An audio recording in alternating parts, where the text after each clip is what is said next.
Tehillim, the daily Tehillim. The first half of Aleinu, the Rebbe said quickly. The second half of Aleinu, the Rebbe said very slowly. I mean, we saw that. It was obvious. And Tehillim, when he davened for the Yomit, Tehillim took long. The day Tehillim. But other parts, Krishma went very quick. Shemon Esrei was not slow. Whatever. Okay, anyway, let's come back here. So we're learning that you're not allowed to talk between the bracha and the eating. And if you spoke about something not relevant to the eating, you have to make a new bracha. If you talk things relevant to what you're eating, or like you need the knife, and you said or you need salt or whatever, that's pertaining to the eating, then you don't make a new bracha. Now, what happens? This the Shulchan Aruch doesn't bring down, but the later posts can bring down. What happens if you drink liquid through a straw? Do you make a bracha on the liquid or not? What's the basis of the question? The basis of the question is because the Gemara says in Seita, when the Seita has to drink the water of the Seita, so the Gemara asks a shaila that wasn't answered. What's the din if she drinks the water through a straw? Now over there, the Gemara calls it whatever. What does the Gemara call it? The expression they bring down. Because the bracha is for a taste. One second. Anyway, Rashi explains it. Rashi in Seita says, what is the Gemara's question? It's like you drink through a pipe, like the kids drink. Which means a straw, basically. So some people want to question, because just like by Saita, there's a question if that's called drinking or not. So maybe it's not called drinking, so because you're not benefiting it. But Lebel, there's no question that the halacha is you make a bracha on the sieve. Like you said, the bracha is on the benefit of the food. You still benefit if you drink from a straw or not.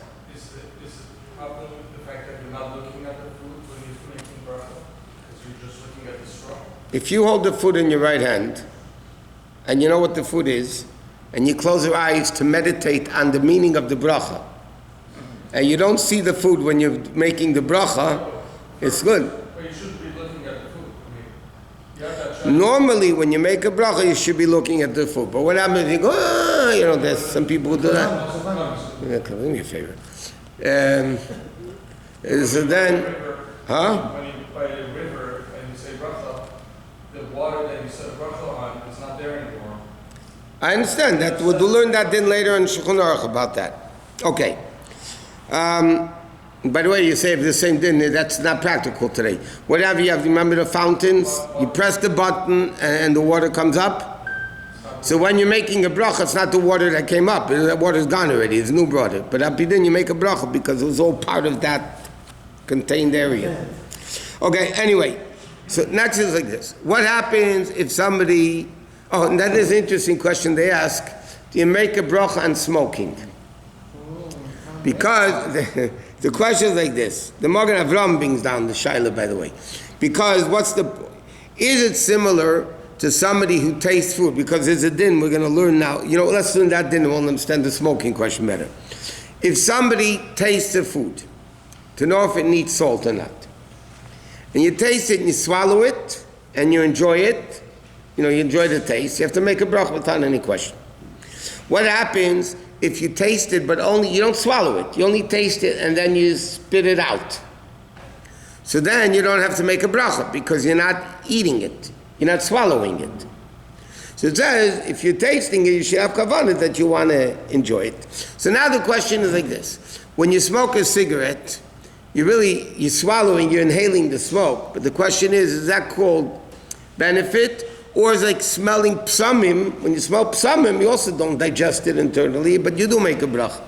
So the whole question Poskim discuss. The Pearl, according to the latest developments in the last 50 years, there wouldn't be a shaila if you're allowed to make a bracha on cigarettes, because officially cigarettes are dangerous to your health. So then anything dangerous to your health, you're not allowed to make a bracha on. Chew tobacco is the same thing. What would be the bracha? What bracha? and like bury me psamim. What was Baal Shem Tov doing? He was smoking pipe and he was enjoying it so much. Then it wasn't, it's interesting. The great tzaddikim of yesteryear all smoked. It would open up their minds, actually, when they smoked. The Baal Shem Tov, the Pnei Yeshua, the guys in Yeshiva know, Pnei Yeshua is a commentary, the Talmud of he brought the Maggid to the Baal Shem Tov. So Pnei Yeshua says when he went to light the Baal Shem Tov's pipe, he said he's being maktuk teres in the Beis HaMikdash. It's like bringing teres, the incense. So great tzaddikim of yesteryear used to smoke. In fact, they tell the story that one time there became in the previous Rebbe's time, there was a shayla. The Friedrich Rebbe used to smoke. The Rebbe used to smoke. But the Friedrich Rebbe once, they made a shayla right before Pesach. Somebody made a shayla on cigarettes. So he didn't smoke for Pesach, because it was a shayla on cigarettes. Later afterwards, he found there was a Baba Maisa, the whole thing. So he regretted retroactively that he didn't smoke. So when smoking came out that it was dangerous, so somebody asked the Rebbe why he doesn't come out against smoking. So the Rebbe answered, something my father did, my father-in-law did, and I can't come out against it. The situation then was different, that was before they found out it was unhealthy, or whatever, then it wasn't considered unhealthy. Everything in moderation is good. So that's the story. But many great tzaddikim, it's brought down, they used to smoke, and it was a very big thing by them. Did they make bracha? They didn't make a bracha. First of all, even if it's a shayla and halacha, you don't make a bracha. Huh? Yeah, the Rebbe's father smoked on Yom Tov, the Friedrich Rebbe smoked on Yom Tov. The Rebbe stopped very early, as soon as he started working for the Friedrich Rebbe, and secondhand smoke was dangerous for the previous Rebbe, so he stopped cold turkey, knows it. You said the Bible was more pure those days. Now Everything is possible. I'm not saying no, I'm just saying it was a whole different world then. What? If you smell the cigarette? Snuff, if it smells good. If it smells good, you make a berim nipsam. Why not? He said it. Okay, next. Okay, this thing we learned already the other day. What happens if you're eating something for health purposes? Okay, you're taking medicine, liquid. So if it has a taste, that's good, you make a bracha. If it has a bitter taste, you don't make a bracha. What happens in between not good and not bad? Many poskim hold you make a bracha. Now, what's interesting, what happens if somebody eats something which is biblically forbidden, but in their situation, they're allowed to eat it? Now, normally the din is, you don't make a bracha on forbidden food.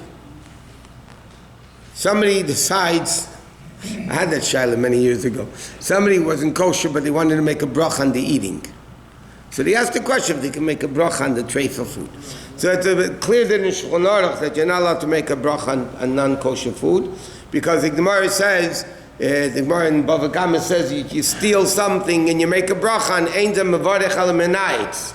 It's not thanking Hashem, blessing Hashem, you're cursing Hashem. Ubetzei berach niyetz Hashem. So the din is on forbidden food, you're not allowed to make a bracha. What happens if somebody is eating forbidden food because it's pikuach nefesh, and they have to eat it? To give you a simple example, a guy eats on Yom Kippur. The doctor's orders, and the Rav says you have to eat on Yom Kippur. Yeah, you make a bracha on the food. I eat treif, so to speak, for Yom Kippur, or even more so. What happens is somebody has to be eating treif for meat. That's the story, and halacha allows him to eat the non-kosher meat. So they didn't even make a bracha on it before and after, because Torah says you're allowed to eat it. If Torah says you're allowed to eat it, then you make a bracha on it. If Torah says you're not allowed to eat it and you eat it, then you don't make a bracha on it. What? You make a bracha on perfume, don't you? Perfume. You mean if you smell it? Yeah, like cologne or something like that. If it smells good. Yeah. What do you make? What do you make? Very many psalmim. You make for acid or Still a good smell. You can make a bracha if you want. People don't, but you're allowed to if you want. You can make a very many psalmim, still smell. You say once that on Abdallah it's better not to use perfume. Yeah, because that's made for Avodah Zarah or for. It's a deodorant. You don't make a bracha. I mean, the minig is you don't make a bracha on this thing. How does Judaism look at the smoking other things besides tobacco? Marijuana, using LSD, stuff like Pot stands for put on tefillin. LSD stands for let's start davening.